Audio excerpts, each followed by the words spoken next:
बहुजनांना न्याय व हक्क मिळवून देण्यासाठी सामाजिक एक लढा बहुजन माझा। महाराष्ट्र इमारत व इतर बांधकाम कामगार कल्याणकारी मंडळाच्या पत्राविरोधात तीव्र आंदोलनाचा इशारा। 1 जानेवारी 2026च्या निर्णयाविरोधात बहुजन असंघटित कामगार संघटनेची थेट भूमिका। महाराष्ट्र इमारत व इतर बांधकाम कामगार कल्याणकारी मंडळाने उद्योग व ऊर्जा मंत्रालयाच्या पत्राचा आधार घेत दिनांक 1 जानेवारी 2026 रोजी निर्गमित केलेले पत्र हे बेकायदेशीर, अधिकारबाह्य व 1996च्या कामगार कायद्याच्या मूळ उद्देशाच्या विरोधात असल्याचा गंभीर आरोप बहुजन असंघटित कामगार संघटनेने केला आहे। या पत्रामुळे नोंदणीकृत बांधकाम कामगारांना मिळणाऱ्या आर्थिक लाभांवर मर्यादा आणण्याचा प्रयत्न होत असल्याचा आरोप करत संघटनेने मंडळाकडे सविस्तर कायदेशीर निवेदन सादर केले आहे। सदर मंडळ हे शासनाच्या तिजोरीवर चालत नसून बांधकाम क्षेत्रावर आकारल्या जाणाऱ्या 1% कामगार सेसवर चालते। त्यामुळे उद्योग व ऊर्जा मंत्रालयाच्या प्रशासकीय सूचनांचा मंडळावर कोणताही कायदेशीर अधिकार नसल्याचे संघटनेचे म्हणणे आहे। संघटनेच्या निवेदनानुसार मंडळाकडून दिला जाणारा लाभ हा कोणत्याही प्रकारची शिष्यवृत्ती नसून नोंदणीकृत कामगारांसाठी दिला जाणारा थेट आर्थिक लाभ आहे। त्यामुळे राज्य किंवा केंद्र सरकारच्या शिष्यवृत्ती योजनांशी त्यांची तुलना करणे दिशाभूल करणारे व कायद्याविरोधात असल्याचा ठपका ठेवण्यात आला आहे। दरम्यान संघटनेने मंडळाच्या सध्याच्या कार्यपद्धतीवरही तीव्र नाराजी व्यक्त केली आहे। मंडळाचे सचिव विवेक कुंभार यांच्याबाबत गंभीर आरोप करत संघटनेने असा दावा केला आहे की कामगारांचे प्रश्न मांडण्यासाठी केलेले फोन किंवा संपर्क दुर्लक्षित केले जात आहेत। कामगार कल्याणाऐवजी साहित्य वाटपाशी संबंधित कंत्राटावरच भर दिला जात असून ही कंत्राटे विशिष्ट कंत्राटदारांना लाभदायक ठरतील अशा पद्धतीने दिली जात असल्याचा आरोप संघटनेने केला आहे। संघटनेच्या म्हणण्यानुसार सचिवांनी पदभार स्वीकारल्यापासून मंडळाचा मोठा निधी फक्त साहित्य वाटपावर खर्च झाल्याचे दिसून येते, तर शिक्षण, आर्थिक सहाय्य, सामाजिक सुरक्षेसारख्या मूलभूत बाबींना दुय्यम स्थान देण्यात आल्याचा आरोप आहे। या सर्व बाबींची स्वतंत्र चौकशी करण्यात यावी अशीही मागणी करण्यात आली आहे।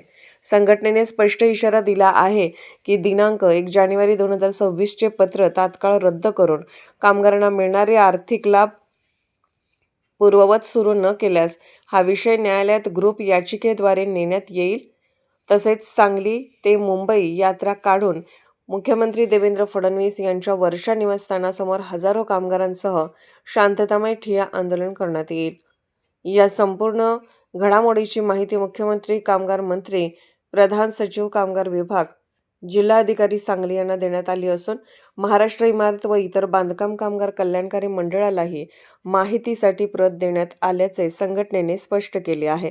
सदरील निवेदन संघटना प्रमुख डॉक्टर शंकरदादा माने, मुंबई प्रदेशाध्यक्ष दीपक वाघ, ठाणे जिल्हा अध्यक्ष विकास इंगळे यांच्या माध्यमातून राजश्री पाटील यांना देण्यात आले आहे।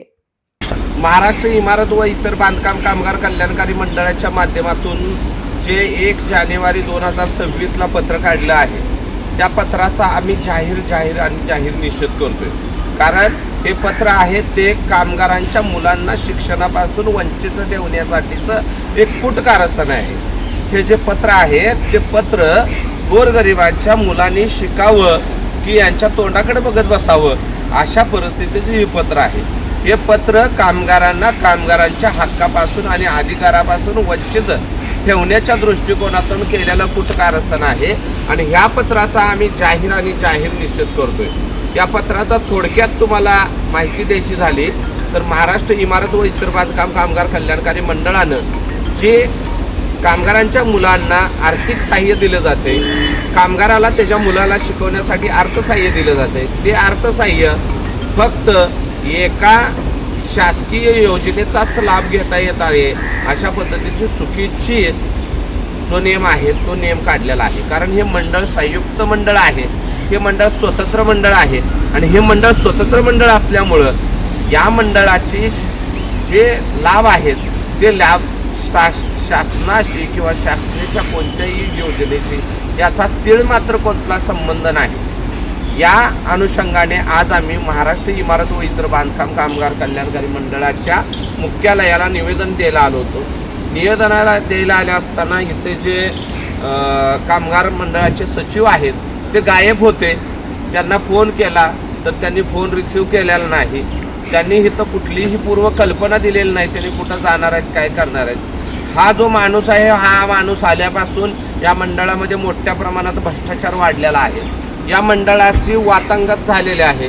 या मंडळामध्ये जे भांडे आणि पेटी वाटण्याशिवाय दुसरा काही प्रकार होत नाही.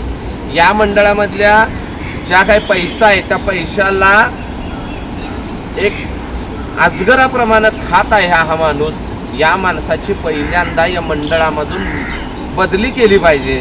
हे कुंभार म्हणून जे आहेत, हे कुंभारांनी अक्षरशः मंडळ पूर्ण खाल्लेला आहे.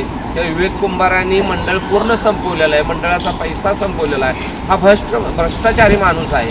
हा बदलला पाहिजे तरच कामगारांना न्याय मिळेल, अन्यथा कामगारांना न्याय मिळणार नाही. अशा पद्धतीची भूमिका आहे. आम्ही इथं राजेश्री पाटील मॅडम हे आम्हाला भेटल्या आणि भेटल्यानंतर आम्ही त्यांना निवेदन दिलं. तर आमच्या यामध्ये मागणी अशीच आहे की जे मंडळाने जे पत्र काढलेलं आहे, ती पत्र अत्यंत बसम्या ज्या पद्धतीनं अधिकाराला होते तसं हे बसम्याचा एक पत्र आहे. आणि हे पत्र जर रद्द नाही केलं तर मुख्यमंत्र्यांच्या घरापर्यंत, सांगली ते मुख्यमंत्र्यांचं वर्षा बंगल्यापर्यंत आम्ही येणाऱ्या काळामध्ये एक मोठं आंदोलन उभा करणार आहे. त्याच्या आधी प्रशासन आणि त्यांची पूर्ण यंत्रणा जर जागी नाही झाली तर आम्हाला त्याच्या पुढला विचार करावा लागेल, एवढंच या माध्यमातून सांगायचं आहे. सगळ्यांना माझा क्रांतिकारी जय भीम, जय शिवराय, जय कामगार.